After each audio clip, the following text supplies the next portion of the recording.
Guys, may nakita ako sa aming tabi ng aming dagat sa probinsya. Nakakita ako ng we called here suwaki sa Bisaya, pero nakalimutan ko kung anong tawag dito sa Tagalog.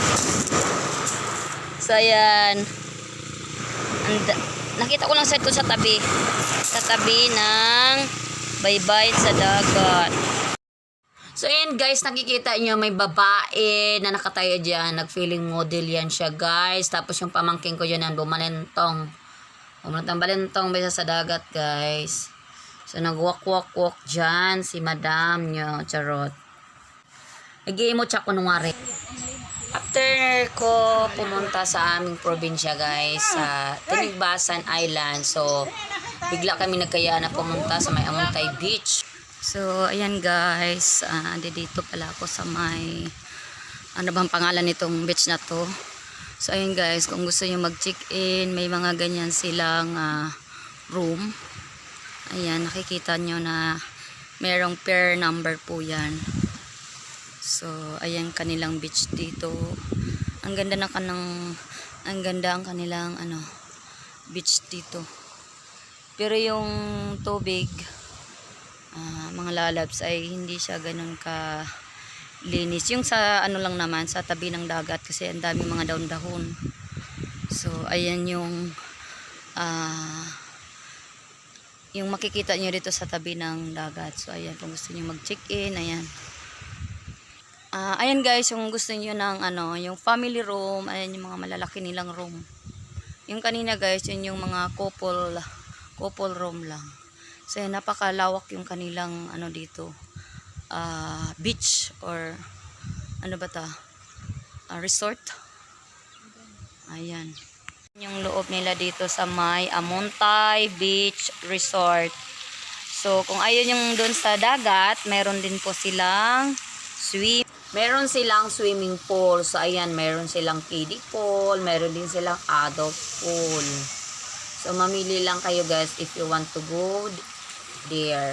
So ayan, may mga amenities silang na pwede kayo mag-picture. So ayan guys, napapansin nyo na may Welcome Tinago Falls kasi dito na naman ako sa may Iligan City. Biglaan na naman punta namin dito with my cousins. So ayan yung loob ng Tinago Falls. Matatagpuan po dito sa may Iligan City. Ayan guys, as you can see guys, mayroong babaeng nakatayo dyan kasi konting briefing lang about dyan sa may Tinago Falls. Ayan, magsisimula na tayong maglakad sa may hagdanan bago makarating tayo dun sa may falls. Lalakarin muna natin yung hagdan na 355 steps bago makarating dun sa may falls mismo.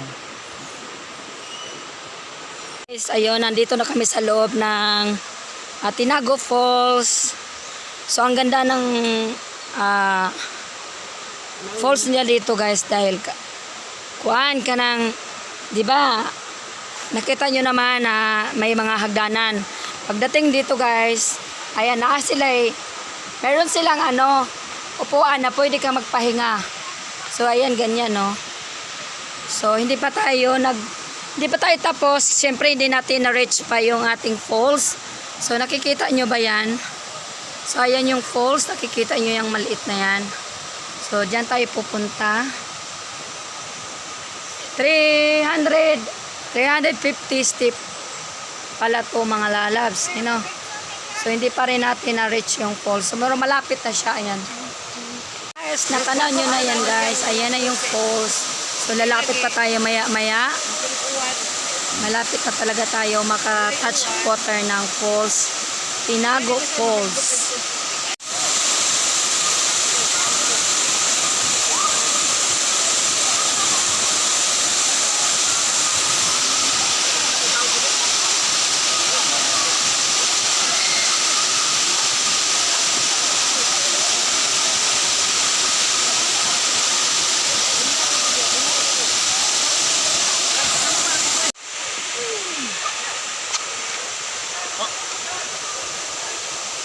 Ikaw, pud mo da oy.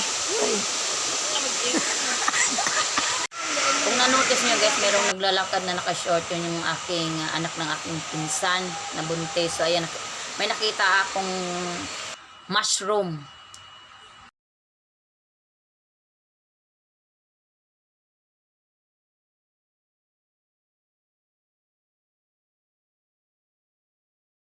So after namin nagkinago Falls, tumambay muna kami dito sa may park nila na pwede kang maglakad-lakad or mag-exercise. So nakikita nyo rin guys, meron siyang ilog.